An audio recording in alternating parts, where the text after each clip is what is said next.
సత్యనారాయణ గారు లేరు. 5 సభ్యులతో మొదలైన పార్టీలో మీ నాయన ఒక్కడే ఉండు, ఆయన 5 కొడుకులు తప్ప ఇంకెవడు బతకలే ఈ పార్టీలో. టైగర్ నరేంద్ర లేడు. నిన్న మొన్న మా పార్టీలో విజయశాంతి గారికి ఎమ్మెల్సీ, ఆమె కూడా లేదు మీ పార్టీలో. ఎవరుర్రా మీ పార్టీలో? తుపాకి రాముడు, రబ్బర్ చెప్పుల హరీషు, లిక్కర్ కవిత, హ్యాపీరావు, నువ్వు మీ నాయన అంటే 5 ఉన్నది ఎవరు? పార్టీ ఆవిర్భావం చెందిన రోజు ఉన్నటువంటి 5 నాయకులు ఎక్కడుర్రు? వాళ్ళ కుటుంబ సభ్యులు ఎక్కడుర్రు? వాళ్ళ పరిస్థితి ఏంది? ఈరోజు టీఆర్ఎస్ పేరు మార్చి బీఆర్ఎస్ పెట్టుకొని రజతోత్సవాలు చేయడం సిగ్గు శరం ఉండాలి మనకు. తెలంగాణ పదాన్నే తీసేసిన వాళ్ళు మీరు.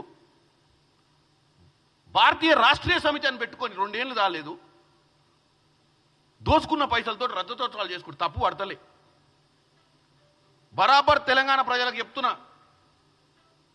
ఎంతైనా పెడుతుర్రు వీళ్ళు పైసలు. రేపు జన సమీకరణ కోసం ఇంటింటికి ముట్టాల్సిందే పైసలు. ఇంటింటికి రథతోత్సవాల పేరు మీద తీసుకొని ఉత్సవాలు చేసుకోమని చెప్తున్నా ఊర్లలో. మన దగ్గర దోసుకున్న డబ్బే ఇది. 8 లక్షల కోట్లు అప్పులో కమిషన్లు దండుకున్న డబ్బే వాళ్ళు ఇవాళ మీకు తిరిగి పంపించి రథతోత్సవ సభలు పెడుతురు. దానికి ఏం సీరియస్నెస్ లేదు రథోత్సవం. ఎందుకంటే టీఆర్ఎస్ఏ లేనప్పుడు రథోత్సవం ఎందుకు ఉంటుంది? బీఆర్ఎస్ పార్టీ వచ్చిన తర్వాత టీఆర్ఎస్ఏ లేనప్పుడు రథతోత్సవం ఏముంది ఇంకా? సో ఆ డబ్బులు తీసుకోవాల్సిందే, ఇంటింటికి ముట్టాల్సిందే. రాని వాళ్ళు కూడా వీలైతే అక్కడ ఉన్నటువంటి లోకల్ రిప్రజెంటేటివ్ వసూలు చేయాల్సిందే. దేనికి? మన గురించి మన చరిత్రలో మిగిలిపోవాల్సినంత గొప్ప నాయకుడు కేసీఆర్ దేనికని అడుగుతున్నా. నేను కాపలా కుక్క లాంటి వాడిని, నా కుటుంబ సభ్యులంతా అమెరికాలో సెటిల్ అయ్యారు, మాకు ఏమీ అవసరం లేదు, మాకు రాజకీయ ఆకాంక్ష లేదు. నిన్న కూడా చెప్తుండే ఆయన మళ్ళా గదే పాతాలని ఆయన చెప్పిన ముచ్చటి. మాకెప్పుడు కూడా పదవి మీద ఆంక్షలు లేవు, మాకెప్పుడు కూడా రాజకీయాలలో ప్రజల సేవే తప్ప, ప్రజలకు పోరాటమే తప్ప అని నిన్న రాజన్న నేను మీటింగ్లో చెప్తుడు. ఇదే మాట మీ అయ్యే చెప్పిండు ఆ రోజు. నేను కేవలం తెలంగాణ తేవడమే నా లక్ష్యం అని. తెలంగాణ తేవడానికే నేను ఉద్యమం చేస్తున్నా. తెచ్చుడో చచ్చుడో అని చెప్పి ఆ రోజు ఇట్లాంటి పిచ్చి మాటలు చెప్పి కాపల కుక్క ఏమంటారు, ముళ్ళు గుచ్చుకుంటే నోటితోటి పంటితోటి తీస్తా, ఈ పంచ్ డైలాగులు కొట్టే మనం అప్పుడు అధికారంలోకి వస్తుంది. వచ్చినాక ఏమైంది? దళిత ముఖ్యమంత్రి బాయ్, దళిత ముఖ్యమంత్రిని చేస్తా, దళిత ముఖ్యమంత్రి. దళితులందరూ గుర్తుపెట్టుకోవాలి, దళిత ముఖ్యమంత్రిని తెలంగాణ మొట్టమొదటి ముఖ్యమంత్రి చేస్తా అని చెప్పిన కేసీఆర్ 10 ఏళ్ళ నుండి ఇప్పుడు 3వసారి మళ్ళీ ఆయన అవసరం వచ్చిందట, పామోదులకి వెళ్ళి లేచి వస్తాడట. ఇప్పుడు జనం అన్నం తింటలేరట ఆయన లేకపోతే. ఇప్పటికైనా మేము అధికారంలోకి వస్తే, నిన్ననే కులగణన చేసినాం బీసీలు, మరి బీసీల శాతం ఎక్కువ ఉంది, మా నాయన కాదు ఈసారి మంచి బీసీని చేసి ముఖ్యమంత్రిని చేస్తానన్న చెప్తే కొద్ది గొప్ప తెలంగాణ ప్రజలు ఆలోచిస్తారు. మళ్ళీ మా నాయన వస్తాడు, లేవనికనే చేత కావట్లేదు, బయటికి రానికనే తిరగనికనే ఓపిక లేదు, మళ్ళీ వచ్చి 3వసారి ముఖ్యమంత్రి కావాలని కొడుకు అడుగుతుండే అయ్య కోసం. దేనికి? ఆ రోజు నీళ్లు నిధులు నియామకాల నినాదంతో తెచ్చుకున్న తెలంగాణలో మిగులు రాష్ట్రాన్ని 8 లక్షల కోట్లు అప్పు చేసినందుక? 3 ఎకరాలకు దళితులకు ఇస్తా అని చెప్పిన భూమి ఇయ్యనందుక?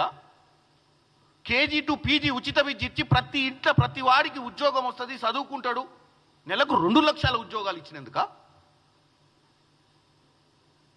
ఏకకాల రుణమాఫీ చేసినందుక? 2014, 2018 మేనిఫెస్టోని సంపూర్ణంగా కంప్లీట్ చేసినందుక? దేనికి మిమ్మల్ని అధికారంలోకి తీసుకురావాలి మరొకసారి? దేనికి? ప్రజలు ఈరోజు తెలంగాణ ప్రజలు మీ నాయనను గుర్తు చేసుకోవాలి, చరిత్ర గుర్తుపెట్టుకోవాలి.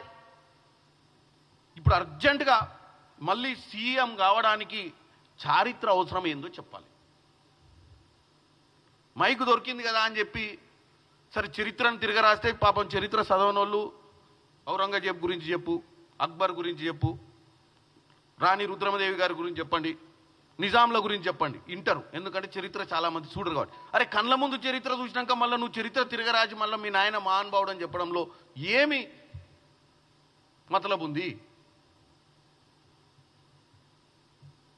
ఇవాళ మీరు కాంగ్రెస్ పార్టీ సంవత్సరాల పాలనలో మంచి ప్రతిపక్ష పాత్ర పోషించడం చెప్తున్నాయన. ఉద్యమ పార్టీ, 10 ఏళ్ళు అధికారంలో పార్టీ, సంవత్సరంన్నరలో మేము ప్రతిపక్షాలలో కూడా బ్రహ్మాండంగా వ్యవహారం. ఏం చేస్తున్నావు? బ్రహ్మాండమైన రోజు విష ప్రచారమా? జరుగుతున్న కార్యక్రమాలు భూభారత్, సన్నబియ్యం,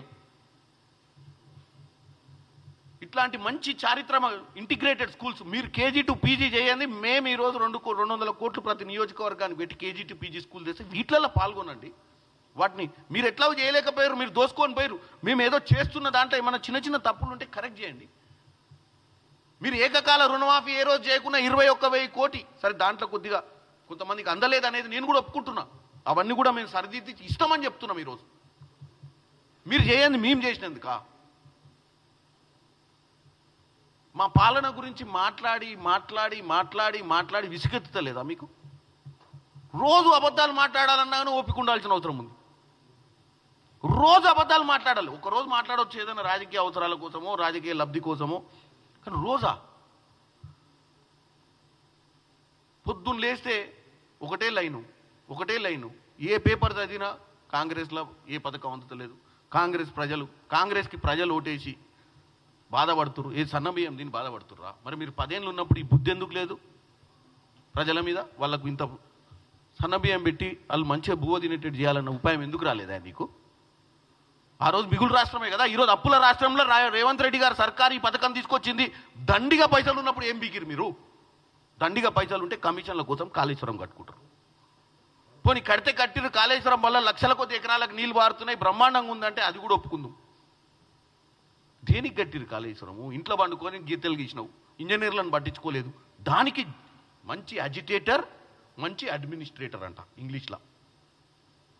అడ్మినిస్ట్రేటర్ అంటే ఇంట్లో కూర్చొని ఇంజనీర్లు చెప్పింది కాదని అక్కడ సాయిల్ రిపోర్ట్ తీసుకోకుండా, ఫౌండేషన్స్ గురించి చర్చ పెట్టకుండా ఎక్స్పర్ట్ ఇంజనీర్స్ తోటి, ఇది అడ్మినిస్ట్రేటర్ అంటే.